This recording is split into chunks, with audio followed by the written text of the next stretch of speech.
All my life, I've had a series of what I thought were completely unrelated conditions. Everything ranging from severe dandruff to rashes to crippling intestinal cramping. When I was younger, I never thought much about the food I ate or what was in it.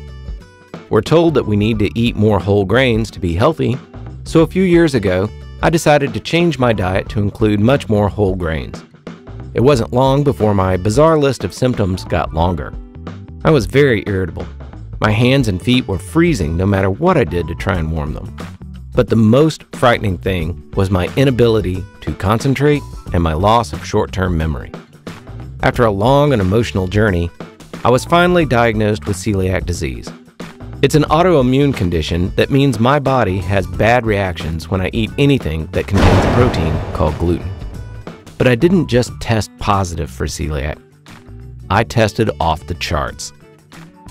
This meant that not only did I need to change my diet, I needed to change my life. My name is Weldon Adams, and I'm gluten-free.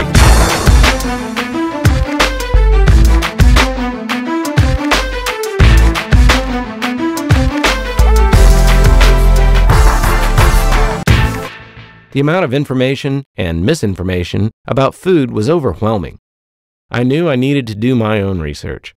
That meant reading labels, experimenting in the kitchen, and most importantly, talking to people.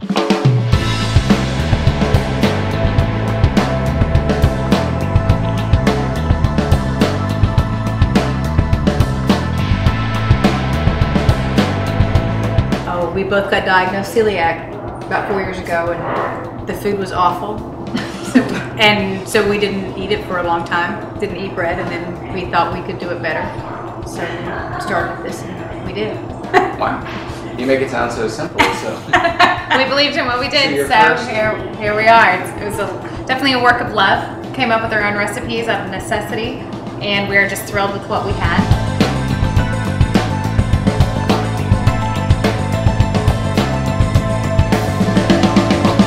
They're going to find that there are a lot of nice healthy products out there that they didn't know about.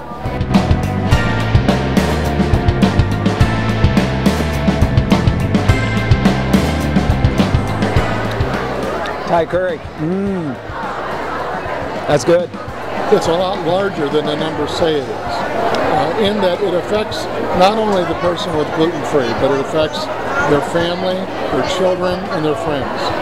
Happiness at the table, because that's what it's about, to enjoy your food the way you used to, but you don't get sick anymore. Why should you get sick when you eat? After a lot of trial and error, I got comfortable with my new way of thinking about food, and my health was vastly improved. But that wasn't enough. I wanted to show the world that a gluten-free life didn't need to be about restrictions. I wanted to show how gluten-free food could hold its own against other food. And what's better than a cooking contest? I'm going to take an American food icon and make a delicious gluten-free dish. I'm going gluten-free in the Great American Spam Breakfast Championship at the State Fair of Texas. We're going to make French fried Spam sticks. And we're going to do this using a variation on the fried meal that I use when I do fried fish. So first thing I need to do is mix up the meal that we're going to be using to batter the Spam sticks with. And we have a cup of almond meal, and we have a cup of brown rice flour. And then I have a half teaspoon of salt. That's a little less than I normally use, but you have to remember, Spam is salty. You can use the low salt Spam if you need to as well. Now, there's no chili seasoning in this, there's no other kind of seasoning in my batter, and the reason is Spam is already seasoned, and on top of that, I have a dipping sauce we're going to make later to go with this. So that is the only ingredients in the meal, and now all I have to do is just mix it up. Alright, now I'm going to prepare the Spam. You can use any of the various types of Spam, but this is just traditional straight up Spam. Alright, so first we decan the Spam. That's some good Spam. The Spam has groove marks in it from the can. Turns out these are extremely useful for you as guidelines to cut the Spam into sections. And there we go. Now we have approximate French fry shaped sticks of Spam. Spam. We take some of our pre-cut Spam sticks, we put them in the egg batter, and I'm going to use a wet hand, dry hand method. So we roll them over, and once we've done that, what we're going to do is run it through the breading and out of the almond meal and the brown rice flour. Make sure that you get all sides, top, bottom, and even the ends. I want an even coating on this. Just ease them in. There you go. So that's starting to fry nice. So once you've got a good golden brown on one side, you simply roll them over one time. You're going to want to take them out and put them on a cooling tray. Woo! Cooling tray. And let them cool and drain normally. The dipping sauce is very simple. You take your favorite kind of ketchup,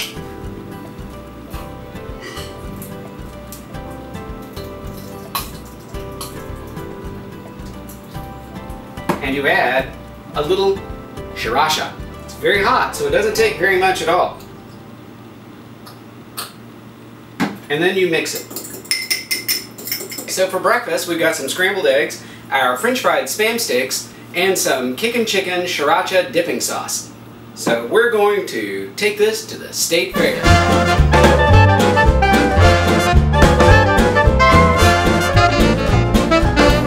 Okay, we're at the State Fair of Texas, and we are ready to enter the Spam contest with the entry French fried Spam sticks. So wish us luck.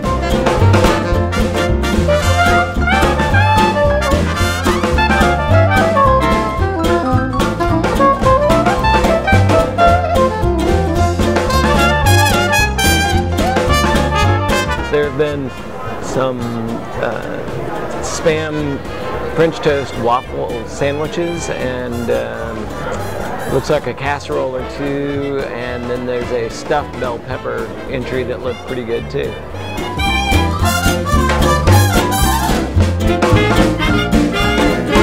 Still waiting. Getting any more nervous? No, just hungry. Wishing we'd held some of those Spam sticks back.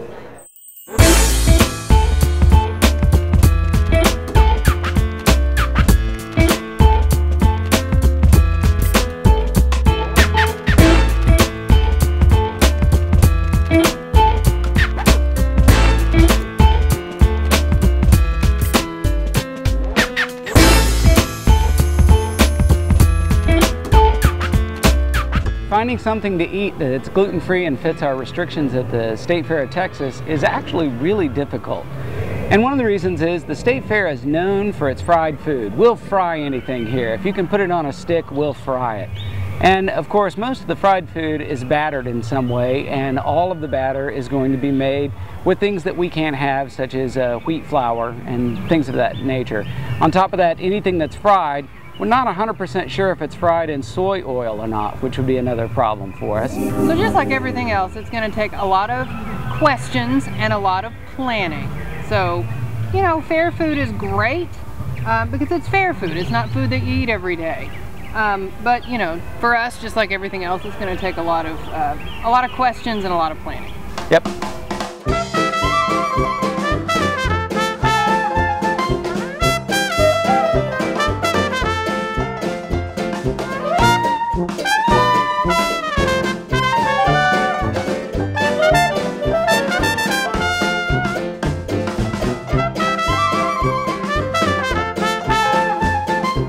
So we're at the Fletcher's corn dogs stand. These are the best corn dogs in the entire world. And one of the things that I sorely miss about the State Fair of Texas, can't have the corn dogs anymore.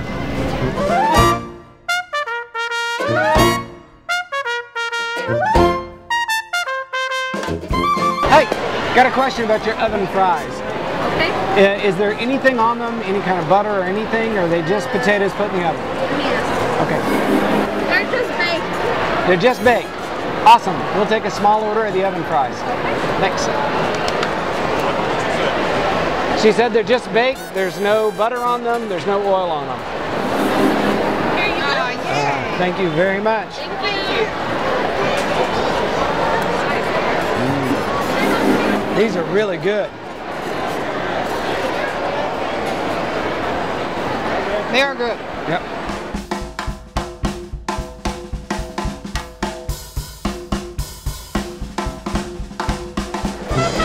So here they're making deep fried biscuits and gravy.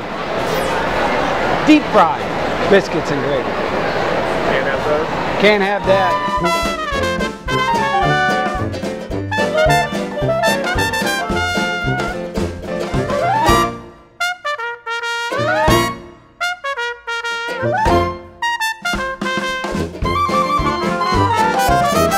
State Fair lemonade.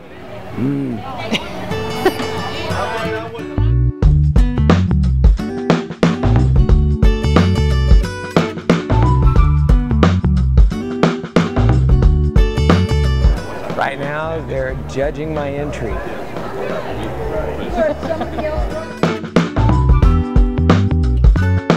And now, folks, the moment you've all been waiting for. We have winners.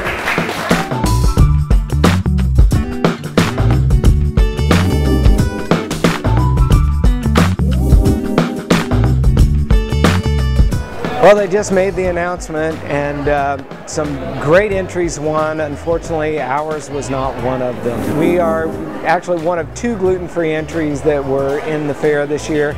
We also found out from a friend we met that last year seems to be one of the first years that anyone has had gluten-free entries here in the fair.